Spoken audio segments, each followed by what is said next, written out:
সংস্কার হলে বাংলাদেশে আসবে মৌলিক পরিবর্তন। ওয়াও সম্মেলনে ডক্টর ইউনূস রোহিঙ্গা প্রত্যাবাসনে এশিয়ার নেতাদের এগিয়ে আসার আহ্বান। প্রিয়জনের সঙ্গে ঈদ উদযাপনে ঢাকা ছাড়ছে মানুষ। সড়কে যানবাহনের চাপ থাকলেও নেই ভোগান্তি। স্বস্তির যাত্রায় খুশি ঘরমুখী মানুষ। চেকিং এর বিষয়টা আগের চাইতে অনেক ভালো হয়েছে, এটা আমাদের যাত্রীদের জন্য ভালো হয়েছে। আমাদের আসলে বাড়িতে যাওয়া মানে ঈদ মানে বাড়িতে যাওয়া, সব দিকে চেঞ্জ দেখছি। আপনার সামনের দিকে নিরাপত্তার পলয়টা একটু ভালো। টানা ছুটিতে অর্থনৈতিক স্থবিরতা তৈরি হবে না, আশ্বস্ত করলেন অর্থ উপদেষ্টা। নিরাপত্তা নিশ্চিতে বাড়তি সতর্কতার নির্দেশ স্বরাষ্ট্র সচিবের। লাইলাতুল কাদরের খোঁজে রাতে ইবাদত বন্দগিতে মশগুল থাকবেন মুসলমানরা। হাজার বছরের শ্রেষ্ঠ রজনীতে চাইবেন ক্ষমা ও সমৃদ্ধি। চানখারপুলে গণহত্যা মামলায় খসড়া প্রতিবেদন দিয়েছে তদন্ত সংস্থা। ঈদের পর ট্রাইব্যুনালে জমা। তথ্য প্রচারের তদন্ত করছেন প্রসিকিউশন। রাজধানীতে ধানমন্ডিতে র্যাবের বেশে ডাকাতির ঘটনায় 6 জন গ্রেফতার। পরিচয় নিশ্চিতে তদন্ত করছে ডিএমপি। একটি মাইক্রোবাস জব্দ। এবং হামাস বিরোধী বিক্ষোভে উত্তাল গাজা। ভালোভাবে দেখছে না স্বাধীনতাকামী গোষ্ঠীটি। জিম্মি মুক্তি না দিলে আরও অঞ্চল দখলের হুমকি। দর্শক, আমন্ত্রণ সংবাদ দুপুরে। শুনছিলেন সংবাদ শিরোনামগুলো, সঙ্গে রয়েছে আমি তানসিয়া জুথি। বাংলাদেশের মানুষ দুর্নীতির বিরুদ্ধে একতাবদ্ধ। দেশের প্রয়োজনীয় সংস্কার পরিকল্পনা বাস্তবায়ন হলে মানুষের আস্থা ফেরানো সম্ভব বলে জানিয়েছেন প্রধান উপদেষ্টা ডক্টর মোহাম্মদ ইউনূস। বৃহস্পতিবার চীনে ওয়াও সম্মেলনে দেয়া বক্তৃতায় কথা বলেন তিনি। এ সময় জলবায়ু পরিবর্তনের বিরূপ প্রভাবে এশিয়া প্যাসিফিক অঞ্চলে $65 বিলিয়ন ক্ষতি উল্লেখ করে ক্ষতিপূরণের দাবি তোলেন প্রধান উপদেষ্টা। সেই সঙ্গে রোহিঙ্গা প্রত্যাবাসনে সবার সহযোগিতাও চান বাংলাদেশ সরকার প্রধান। হাসান মাহমুদের রিপোর্টে বিস্তারিত। চীন সফরের দ্বিতীয় দিনে ওয়াও ফোরামের উদ্বোধনী অধিবেশনে বক্তৃতা রাখেন প্রধান উপদেষ্টা ডক্টর মোহাম্মদ ইউনূস। এতে অংশ নেন লাওসের প্রধানমন্ত্রী, চীনের স্টেট কাউন্সিলের উপপ্রধানমন্ত্রী সহ বিশ্বের বড় ব্যবসায়ী ও রাজনৈতিক নেতারা। এ সময় প্রধান উপদেষ্টা বলেন, জুলাই আগস্টে বাংলাদেশের মানুষের মধ্যে সংস্কারের আকাঙ্ক্ষা তৈরি হয়েছে। প্রস্তাবিত সংস্কার বাস্তবায়ন হলে দেশে মৌলিক পরিবর্তন আসবে বলেও জানান তিনি। Our youth and citizens demonstrated exceptional resolve and strength to redefine the future of Bangladesh. To restore public trust, we have initiated critical reforms. Independent commissions have been launched to reform the electoral system, judiciary, civil administration, law enforcement. এ সময় Asia Pacific অঞ্চলে জলবায়ু পরিবর্তনের বিরূপ প্রভাবে $65 billion ক্ষতিগ্রস্ত হচ্ছে উল্লেখ করেন তিনি। এ অবস্থায় জলবায়ু পরিবর্তনের বিরূপ প্রভাব মোকাবেলায় অর্থায়ন দাবি করেন প্রধান উপদেষ্টা। Climate vulnerable countries like Bangladesh are forced to divert resources towards disaster response, limiting investments in productive sectors. We need new, additional, accessible, non-ODA, non-debt creating grant-based climate finance. সম্মেলনে বাংলাদেশে অবস্থান করা মিয়ানমারের জোরপূর্বক বাস্তুচ্যুত রোহিঙ্গাদের নিজ দেশে ফেরাতে দক্ষিণ এশিয়ার নেতাদের সহায়তা চান doctor Yunus. We continue to bear significant social, economic and environmental costs. The UN Secretary General recently visited the camps in solidarity.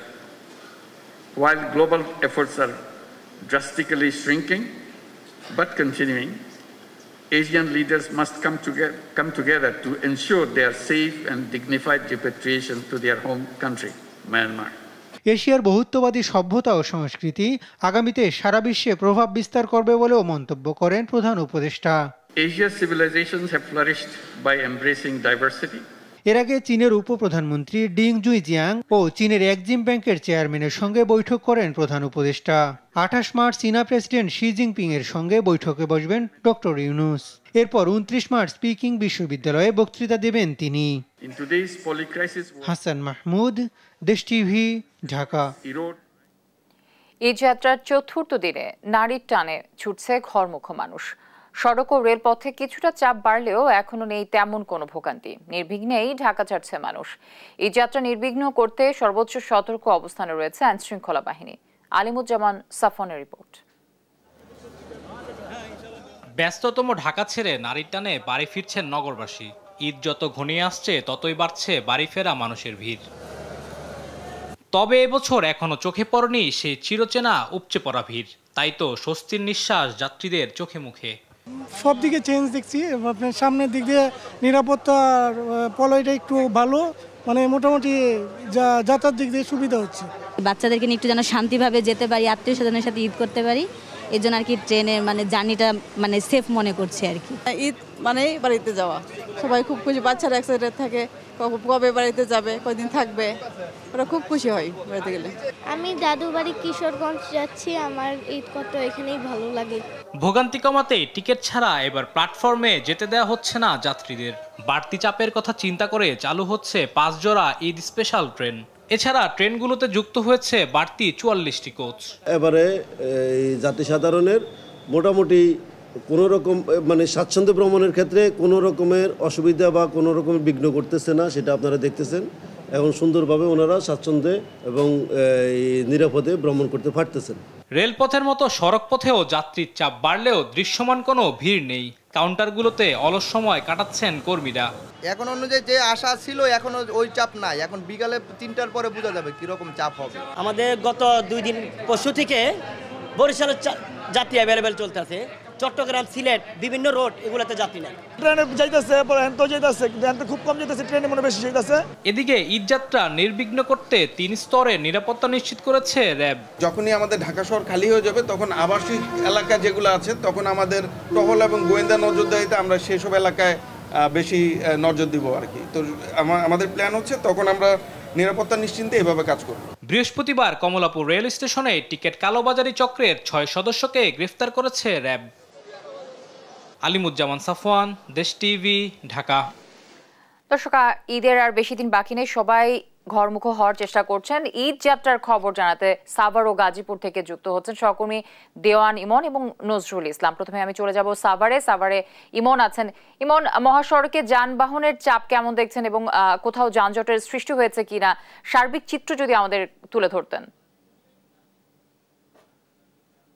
আপনাকে ধন্যবাদ। আমি এই মুহূর্তে রয়েছি সাভারের বাজার বাস স্ট্যান্ড এলাকায় এবং এখনকার চিত্রটি যদি বলি যে এখন যে সড়ক পরিস্থিতি সেটি কিন্তু অনেকটাই স্বাভাবিক রয়েছে। তবে সকাল থেকে আমরা কিন্তু বিভিন্ন সড়ক ঘুরে দেখেছি, যেমন বাইপেলে সকালের দিকে কিছুটা যানজট, ধীরগতি যানজট তৈরি হলেও কিন্তু এখন কিন্তু সম্পূর্ণ সড়কগুলো কিন্তু স্বাভাবিক রয়েছে। আপনি দেখতে পাচ্ছেন যে এই মুহূর্তে আমরা যে চিত্রটি দেখাচ্ছি এটি কিন্তু ঢাকা-আরিচা মহাসড়কের চিত্র।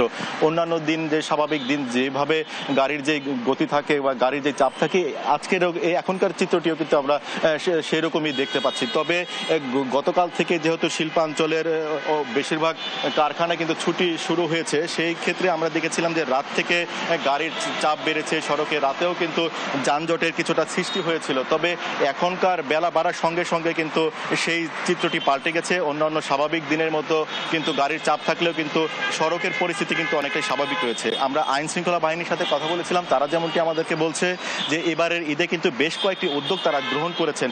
এই কারণে কিন্তু অনেকটাই স্বস্তি এখনো পর্যন্ত রয়েছে যানজটের সড়কের পরিস্থিতি। তার মধ্যে প্রশাসনের পক্ষ থেকে যেই উদ্যোগগুলো গ্রহণ করা হয়েছে তার মধ্যে কিন্তু এই যে ঢাকা-আরিচা মহাসড়কের যে মহাসড়ক দিয়ে যে সমস্ত যানগুলো উত্তরবঙ্গে যাচ্ছে সেই সমস্ত গাড়িগুলো কিন্তু উত্তরবঙ্গে যে সমস্ত গাড়িগুলো যাচ্ছে সেগুলো কিন্তু এই গাবতলীর এই সড়কটি দিয়ে ধামরাই দিয়ে কিন্তু সেই সমস্ত গাড়িগুলোকে পাস করে দেওয়া হচ্ছে। পাশাপাশি কিন্তু আইন শৃঙ্খলা বাহিনী যথেষ্ট পরিমাণ তৎপর রয়েছে যেন সড়কে কোনো ধরনের ভোগান্তি যেন এই যে ঘরমুখ নারী টানে যে সমস্ত মানুষ বাড়ি ফিরবেন তারা যেন দুর্ভোগ না পান। তো এই ছিল আমার কাছে সাভারের সড়ক পরিস্থিতির খবর। এ বিষয়ে আরেক সহকর্মী রয়েছেন গাজীপুরে, নজরুল ইসলাম, তার কাছে যাব। নজরুল, আপনি জানাবেন সেখানকার সড়ক পরিস্থিতি বা ঈদযাত্রার বাকি খবর। ইমন, ধন্যবাদ আপনাকে। আপনি যেমনটা বলছিলেন, আপনি জানেন যে গাজীপুর থেকেও কিন্তু ঈদে ঘরমুখ মানুষের চাপ কিন্তু বাড়তে শুরু করেছে। সকাল থেকে বিভিন্ন যে কাউন্টারগুলো রয়েছে সেই সমস্ত কাউন্টারগুলোতে কিন্তু আপনার লোক সমাগম বাড়ছে এবং আগেই যানজটের সংখ্যা থেকে কিন্তু আগেই পরিবার পরিজন নিয়ে তারা বাড়ি পাঠিয়ে দিচ্ছেন। আপনি জানেন যে গার্মেন্টস ছুটি হলে কিন্তু আরও যানজট বৃদ্ধি পাবে এবং এর কারণে কিন্তু আগেই পাঠিয়ে দিচ্ছেন পরিবার পরিজন। আমরা দেখেছি যে কাউন্টারগুলোতে কিন্তু একটু চাপ রয়েছে। এছাড়া কিন্তু আপনার সব জায়গায় কিন্তু আপনার যানবাহন এখন পর্যন্ত ফাঁকা রয়েছে। এখন পর্যন্ত ঢাকা টাঙ্গাইল, ঢাকা ময়মনসিংহ মহাসড়কের কোথাও কোনো যানজট বা কোনো দুর্ভোগের আমরা খবর পাইনি। সকাল থেকে আমরা প্রতিটি জায়গার খবর নিয়েছি।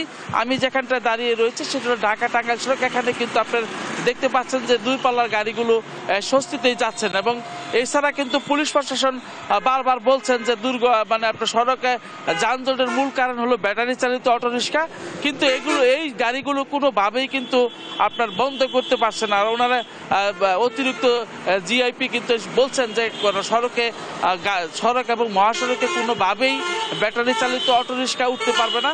আমরা দেখতে পাচ্ছি যে ব্যাটারি চালিত অটোরিক্সা কোনোভাবেই বন্ধ করা পাচ্ছে না। তারা কিন্তু দূর দূরান্তে যাত্রী নিয়েই কিন্তু তারা এখান থেকে ছুটছেন। তো দুর্ঘটনার মূল কারণ এবং যানজটের মূল কারণ হলো ব্যাটারি চালিত অটোরিক্সা। আজকে কিন্তু Gazipur police commissioner doctor Nazmul Karim উনিও কিন্তু ব্যাটারি চালিত অটোরিক্সা খোলা ট্রাকে যাত্রী বহন এবং ছাদে যাত্রী বহন নিষেধ করেছেন। তারপরও কিন্তু আমরা দেখতে পাচ্ছি যে খোলা ট্রাকে করেও যাচ্ছেন এবং আপনার বিভিন্নভাবে অর্থাৎ মানুষ কিন্তু বাড়ি যাচ্ছেন। তো সব কিছু মিলে কিন্তু একটি গাজীপুরের যে বিভিন্ন জায়গায় আমরা খবর নিয়েছি সব কিছুতেই স্বস্তিতেই আছে। এখন পর্যন্ত কোনো যানজট বা দুর্ভোগের কোনো খবর পাইনি আমরা। তো সব কিছু মিলে কিন্তু স্বস্তিতেই ঈদে ঘরে ফিরছেন মানুষ। তবে একটু আপনার দীর্ঘ যানজটের সংখ্যা করছেন, এই সংখ্যা যদি ব্যাটারি চালিত অটোরিক্সা যদি বন্ধ করা না হয় তাহলে কিন্তু যানজটে লাগতে পারে, এইরকম সম্ভাবনা রয়েছে। তো এই ছিল আমার কাছে যুক্তি সর্বশেষ। ইমন এবং নজরুল, আপনাদের দুজনকে অসংখ্য ধন্যবাদ। দর্শক, সাভার এবং গাজীপুর থেকে যুক্ত হয়েছিলেন দেওয়ান ইমন এবং নজরুল ইসলাম। ঈদুল ফিতর সামনে, টানা 9 দিনের ছুটিতে যাচ্ছে দেশ। টানা ছুটি হলেও দেশে অর্থনৈতিক স্থবিরতা তৈরি হবে না বলে জানিয়েছেন অর্থ উপদেষ্টা ডক্টর সালেহ উদ্দিন আহমেদ। আর স্বরাষ্ট্র মন্ত্রণালয়ের সিনিয়র সচিব নাসিমুল গনি জানান, অপ্রত্যাশিত ঘটনা এড়াতে আইন শৃঙ্খলা বাহিনী সতর্ক থাকবে। তৌফিক মাহমুদ মুন্নার রিপোর্ট, জানাচ্ছেন মোহাম্মদ সাকিব। আর কয়েকদিন পরেই পবিত্র ঈদ উল ফিতর। ঈদ সামনে রেখে ঢাকা ছাড়ছে লাখো মানুষ। শুক্রবার থেকে টানা 9 দিনের ছুটিতে যাচ্ছে দেশ। অনেক দিন পর একটানা ছুটি পাচ্ছে মানুষ। ঈদের পূর্বে শেষ কর্মদিবসে সচিবালয়ে বৈঠকে বসে ক্রয় সংক্রান্ত উপদেষ্টা কমিটি। বৈঠক শেষে অর্থ উপদেষ্টা জানান, ঈদের ছুটিতে প্রয়োজনে অনলাইনে কার্যক্রম সারবেন সরকারি কর্মকর্তারা। বিশেষ পরিকরে ইভেন উপদেষ্টা মন্ত্রীর সদস্য বেশিরভাগ আমরা ঢাকা থাকবো, এটা কথা হয়েছে। দরকার হলে সেই বন্ধের মধ্যে আমরা দরকার মিটিং করবো। সো এটা আটকে থাকবে, এটা আমাদের মধ্যে কথা হয়েছে। বেশিরভাগ আমরা সবাই ঢাকা থাকবো 2 একদিন। আর সচিব যদি বাইরে যায়ও, দেশে থাকলে তো অসুবিধা নয়, বিদেশে গেলে আমরা জুমের মধ্যে গেলে অসুবিধা হবে না। ঈদ যাত্রা ও নিরাপত্তা নিয়ে কথা বলেন স্বরাষ্ট্র সচিব নাসিমুল গনি। জানান, মহাসড়কের নিরাপত্তার বাড়তি ব্যবস্থা নেওয়া হয়েছে। আইন শৃঙ্খলা বাহিনী ছুটিতে নেই, তারা অ্যালার্ট থাকবে সমস্ত কাজের জন্য। এবং যারা দেশে একটা বিপুল সংখ্যক মানুষ ঢাকার থেকে দেশের বাইরে চলে যাবেন, তাদের যাত্রাটা ফ্যাসিলিটেট করার জন্য আমরা সর্বাত্মক চেষ্টা করছি। হাইওয়ের জন্য এক্সট্রা ভিজিলেন্স নেওয়া হয়েছে। ঈদের ছুটিতে ঢাকাবাসী নিরাপদ থাকবেন বলেও জানান স্বরাষ্ট্র সচিব। আশাবাড়িতে আছেন, তারাও ইনশাআল্লাহ নিরাপদ থাকবেন। মোহাম্মদ সাকিব, দেশ টিভি, ঢাকা। আজ পবিত্র লাইলাতুল কদরের খোঁজে ইবাদতে মশগুল থাকবেন মুসল্লিরা। মাগরিবের পর থেকে শুরু হবে হাজার বছরের শ্রেষ্ঠ রজনীর সন্ধান। রমজান মাসে লাইলাতুল কদরের রাতে পবিত্র আল কুরআন নাজিল হয়েছিল, তাই মহান আল্লাহ তাআলা এ রাতকে অনন্য মর্যাদা দিয়েছেন। হাজার মাসের ইবাদতের চেয়েও এ রাতের ইবাদত উত্তম। এ রাতে আল্লাহর অশেষ রহমত ও নিয়ামত বর্ষিত হয়। পবিত্র শবে কদরের রাতে ধর্মপ্রাণ মুসলমানরা আল্লাহর নৈকট্য ও রহমত লাভের আশায় ইবাদত বন্দেগীতে মশগুল থাকেন। সবার আগে বাংলাদেশের আয়োজনে স্বাধীনতা কনসার্ট হবে 11 এপ্রিল। আবারও রাজধানীর মানিক মিয়া অ্যাভিনিউতেই হবে এই কনসার্ট। এছাড়া চট্টগ্রাম, খুলনা ও বগুড়ায় আলাদা কনসার্ট হবে। বৃহস্পতিবার সকালে বিএনপির গুলশান কার্যালয়ে সংবাদ সম্মেলনে সংগঠনের সাধারণ সম্পাদক রকিবুল ইসলাম বকুল জানান, ঢাকা, চট্টগ্রাম, খুলনা এবং বগুড়ায় হবে কনসার্ট। এই কনসার্টের মূল লক্ষ্য দেশের সমৃদ্ধ কৃষ্টি ও সংস্কৃতি তুলে ধরা।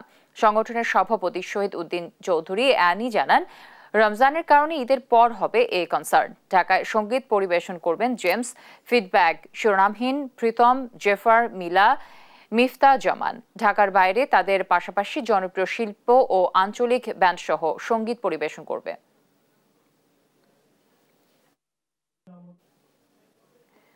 বৈষম্য বিরোধী আন্দোলনে আশুলিয়ায় হত্যার পর 6 জনের লাশ পোড়ানোর ঘটনায় তদন্ত প্রতিবেদন দাখিলে 28 এপ্রিল দিন ধার্য করেছে ট্রাইব্যুনাল। এর আগে সকালে মামলার আসামি SI মালেক এবং কনস্টেবল মুকুলকে ট্রাইব্যুনালে হাজির করা হয়। লাশ পুড়িয়ে ফেলার ঘটনায় গেল বছরের 11 সেপ্টেম্বর প্রসিকিউশনে 2টি অভিযোগ দাখিল করা হয়। এদিকে জুলাই আগস্ট গণহত্যায় শেখ হাসিনার বিরুদ্ধে ও চাংখারপুলের গণহত্যার তদন্ত একেবারে শেষ পর্যায়ে ঈদের পর আদালতে জমা হবে বলে জানিয়েছে চিফ প্রসিকিউশন। ট্রাইব্যুনালে তথ্য ফাঁস হচ্ছে, আসামিরা পালিয়ে যাচ্ছে। এসব ঘটনায় ট্রাইব্যুনালের ভেতরে কেউ জড়িত থাকলে ব্যবস্থা নেওয়ার ঘোষণা দিয়েছেন তিনি। এই মামলার তদন্ত রিপোর্টের খসড়াটা অলরেডি চলে এসেছে আমাদের হাতে, হয়তো কয়েকদিন সময় লাগবে মাত্র। আদালত যদিও 28 এপ্রিল পর্যন্ত সময় দিয়েছেন, কিন্তু এটা আসলে তদন্ত প্রস্তুত হয়ে গেছে, রিপোর্ট প্রস্তুত হয়ে গেছে। ঈদের পরপরই এটা দাখিল করা হবে আনুষ্ঠানিকভাবে। চানখারপুল সংক্রান্ত যে আলাদা একটা মিসকেস ছিল, সেটিরও তদন্ত রিপোর্ট খসড়াটা আমাদের হাতে চলে এসেছে। এটারও ফিনিশিং যে টাচ সেটা দেওয়ার চেষ্টা করা হচ্ছে। ঈদের পরপরই সেটাও চলে আসবে আমাদের হাতে। রাজধানীতে ধানমন্ডিতে র্যাবের বেশে ডাকাতির ঘটনায় ব্যবহৃত মাইক্রোবাস সহ 6 জনকে গ্রেফতার করেছে পুলিশ। জড়িতদের কারো কারো পরিচয় সামাজিক যোগাযোগ মাধ্যমে মিললেও পুলিশ তদন্ত চালিয়ে চলছে বলে এড়িয়ে যায়। বৃহস্পতিবার সকালে ডিএমপি মিডিয়া সেন্টারে সংবাদ সম্মেলন করে এসব তথ্য জানান রমনা জোনের ডিসি মাসুদ আলম। নিয়াজ মোর্শেদের প্রতিবেদন। দেখে মনে হবে কোনো আইন শৃঙ্খলা রক্ষাকারী বাহিনীর অভিযান। ধানমন্ডির 8 নম্বর রোডে অলঙ্কার নিকেতন নামে এক স্বর্ণ ব্যবসায়ীর বাসায় চলে অভিনব এই অভিযান, যা পরিচালনা করে র্যাব পরিচয়ে একদল ডাকাত। অভিযানের সময় সন্দেহ হওয়ায় স্থানীয়রা তাদের আটক করে। পরে 999-এ ফোন দিলে 4 জনকে গ্রেপ্তার করে পুলিশ। এ ঘটনায় বুধবার রাতে অভিযান চালিয়ে এই চক্রের আরও 2 সদস্যকে গ্রেপ্তার করে পুলিশ। সকালে ডিএমপি মিডিয়া সেন্টারে সংবাদ সম্মেলন করে এসব তথ্য তুলে ধরেন রমনা জোনের ডিসি মাসুদ আলম। এই 4 জনকে যে আমরা স্পটে ধরলাম, স্পটে ধরার পরে তাদের কাছ থেকে আমরা বিস্তারিত তথ্য আমরা জানার চেষ্টা করি, অনুসন্ধান করতেছি, অনুসন্ধান অব্যাহত আছে। এই প্রেক্ষিতে কিন্তু গতকালকে রাত্রে আমরা একটা মাইক্রোবাস, যেটা ডাকাতির কাজে ব্যবহৃত হয়েছিল, এই মাইক্রোবাস এবং সাথে আমরা 2 জনকে ধরি। তবে গ্রেপ্তারকৃত সদস্যদের পরিচয় সংবলিত ছবি সামাজিক যোগাযোগ মাধ্যমে ঘুরলেও তদন্ত চলছে বলে জানিয়ে এড়িয়ে যান পুলিশ। বিষয়টা নিয়ে আলোচনা হয়েছে এখানে, আমরা এখনো তাদেরকে আসলে কোর্টে পাঠানো হয়েছে, তাদেরকে রিমান্ডে নিয়ে বিস্তারিত তাদের তথ্য এবং পূর্বের যে পরিচয় বিভিন্ন কোনো কিছু থাকলে সেটা আমরা নিশ্চিত হতে পারবো, তারপরে আপনাদের বলতে পারবো। গ্রেপ্তারকৃতদের রিমান্ডে নেওয়া হচ্ছে বলেও জানান ডিসি মাসুদ আলম। ইলেকট্রনিক ও প্রিন্ট মিডিয়া। নিয়াজ মোর্শেদ, দেশ টিভি, ঢাকা। দেশের স্টার্টআপ কোম্পানিগুলোকে বিদেশে বিনিয়োগের অনুমতি দিয়েছে সরকার। এ সম্পর্কিত পরিপত্র জারি করেছে বাংলাদেশ ব্যাংক। নতুন নির্দেশনা অনুযায়ী বাংলাদেশের স্টার্টআপ প্রতিষ্ঠানগুলো একটি কোম্পানি গঠনের জন্য $10,000 বা সমপরিমাণ বৈদেশিক মুদ্রা বিদেশে পাঠাতে পারবে। বৈদেশিক মুদ্রা নিয়ন্ত্রণ আইন 1947-এর অধীনে এ অনুমতি দেওয়া হয়েছে। এছাড়াও বাংলাদেশি নাগরিকদেরকেও বিদেশে কোম্পানি প্রতিষ্ঠার অনুমতিও দেওয়া হয়েছে, তবে এক্ষেত্রে তাদের উদ্ভাবনী ধারণা থাকতে হবে, যাতে তা ভবিষ্যতে বাংলাদেশে বিনিয়োগ ও আয় নিয়ে আসার সুযোগ সৃষ্টি করতে পারে। নির্দেশনা অনুযায়ী বিদেশে বিনিয়োগে নগদ অর্থের প্রয়োজনীয়তা থাকবে না।